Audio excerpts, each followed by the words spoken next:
So, what does racial diversity in classrooms look like today? That bad, huh?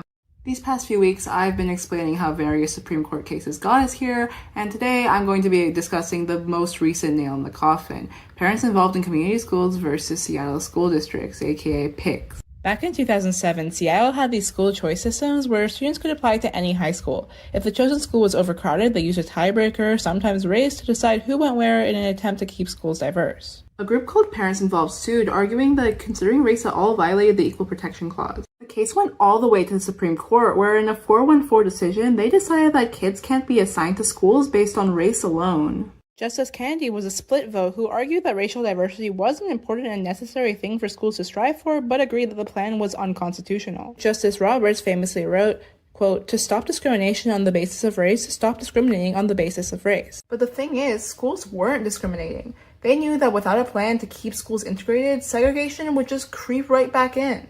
It would be great if we lived in an ideal world where race didn't matter and where all children could have equal opportunity to go to equally good schools. However, that's not the world we live in. Countless barriers prevent true equality, and PICS only impeded integration further. The court basically told public schools, good luck with diversity, just don't talk about race, which is kind of impossible. And schools have been stuck ever since.